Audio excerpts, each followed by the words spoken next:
Hey guys, welcome back. I'm gonna do the my first Sephora order video. I've been seeing a lot of people do these and I honestly had no memory of what my first Sephora order was because it was a long time ago. And I was really bummed because I was going back on my Sephora orders and it wasn't showing me anything past like 2017. It would show me that I had placed an order, but it wasn't telling me what I had ordered, and it wasn't letting me look at what I had ordered. And I cannot remember whose video I was watching, but one of the comments said you have to go to your lists and then your recently purchased and like scroll all the way down and you can look at all of the items that you've purchased that way. I don't know why they're not just showing me my order, but I had to scroll and scroll and scroll and scroll and scroll and scroll and scroll and scroll and scroll and scroll and scroll to find the first items that I'd ever purchased. I had to print it off because I wasn't going to keep scrolling and scrolling and scrolling, and it doesn't show me that far back on my phone. And I use my computer as my monitor so I can see myself. There's a lot of things happening, so I had to old school print it off. And I secretly love printing things off because I still like paper. I don't want everything to be digital. So if you guys want to see the first items that I had purchased at Sephora and, you know, let's just talk about them. Just keep watching. The first thing I ever purchased at Sephora using my Beauty Insider rewards, which I'm sure was the first thing I did actually purchase at Sephora, was in October of 2009. That was 10 years ago. Well, almost 10 years ago. And it was the Kate Somerville Purify Clarifying Cleanser. I have spoken of my love for Kate Somerville so much, and this just proves it. This is the very first high-end anything that I ever purchased, is the Kate Somerville Purify Clarifying Cleanser in October. That was in a store. The next thing that I purchased in Sephora was in February, and it was the Kate Somerville Purify Clarifying Cleanser. And the next thing was in December of 2010. And that was the Fresh Sugar Lip Scrub. And the picture shows a potted product, but I do not remember buying a potted lip product. Maybe I did. I'm not the biggest fan of the fresh lip products. I don't like the Fresh Sugar Balm. The sugar scrub is okay, but it's basically brown sugar and olive oil. There might be some other amazing ingredient in there, but you can pretty much do the same thing with brown sugar and olive oil, so I wouldn't repurchase that. The next thing that I purchased was in January 11th, 2011.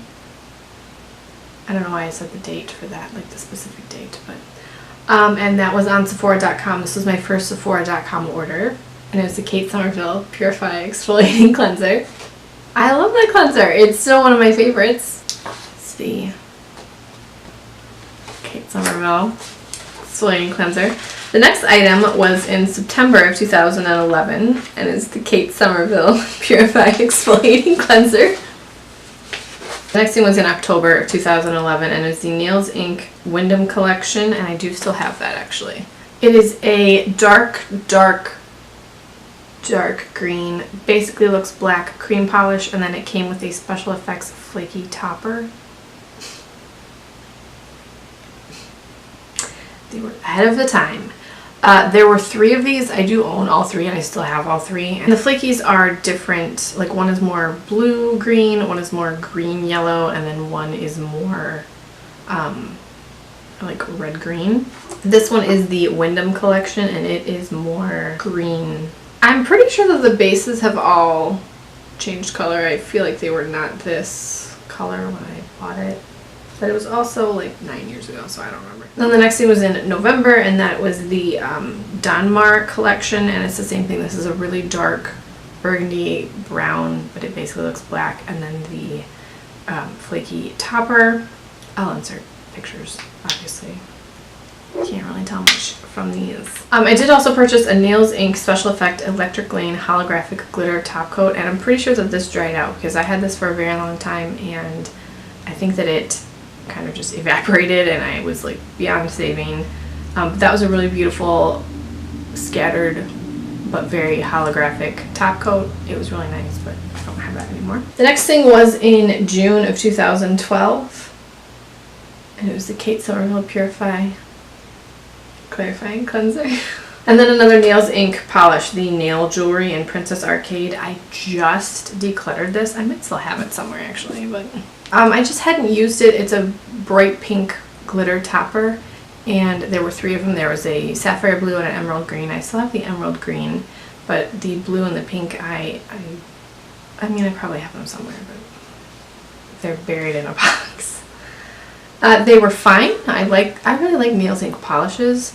I just didn't use them, and I was purging, and they didn't make the cut. The next thing was in July of 2012, and it was 2 more Nails Inc polishes. The Sprinkles Effect polishes. Topping Lane, which is a pink with blue, silver, and purple sprinkles, and then Sugar House Lane, which was a pastel gray with monochrome sprinkles. These are like their speckled polishes. These were really cool, but I don't have them anymore. I haven't had those for quite a while. But that was a very cool, like, kind of weird thing that, as far as I know, other brands hadn't done yet, and it was cool that Nails Inc did that. Okay, so we're only gonna go, I only printed like 4 pages, so that's all we're doing. The next thing was October 2012, and it was the Daily Detox Cleanser from Kate Somerville. I changed it up a little bit. And then in November of 2012, the Butter London Black Knight nail polish, and I actually returned that shortly after I bought it, just because I thought, this is $15, this nail polish, this is so much. Only I knew. November 2012, the Benefit They're Real Lengthening and Volumizing Mascara. I have no memory of how I felt about that mascara, but I don't buy Benefit anymore, so judging by the picture of the wand, I'm pretty sure I didn't like it because it has one of those like ball things at the end, and I do not like those generally. And then the last thing that I printed on this sheet, April 14th, 2013, the Urban Decay Naked Palette, which is maybe still available, but like discounted, I don't know. Mine doesn't look that beat up. I did use this a lot. It doesn't look that beat up though. The front has seen better days, but I love this like velvety packaging. I know people hate that on the Anastasia palettes, but I love it. I'm not, you know, that rude to my makeup. But yeah, this is a classic. I mean, this was my very first high-end makeup palette, like eyeshadow palettes. It doesn't say it lists the current price on the sheet, so the current price is listed as $27. I'm pretty sure this was $46 or $48 when I bought it, so not the $54 that they are now. But it is a great palette. It's 5 years old though. That's pretty old, except the shadows still swatch nicely. They still perform. There's nothing wrong with this palette. Just because it's 5 years old doesn't mean I'm going to get rid of it. I just think that's wasteful. My first several Sephora orders, like 3 items in about 8 orders, you know. If you guys haven't done this, let me know what the first thing you ever bought from Sephora was. Like I said, you go to lists, and then recently purchased, and then just scroll. And it shows like samples and freebies. It shows everything you've ever purchased on Sephora. It's kind of cool.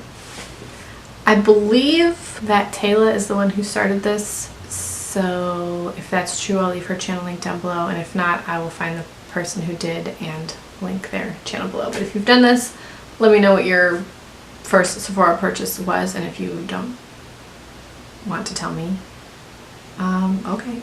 Hope you guys enjoyed this video, and I'll talk to you in the next one. Bye.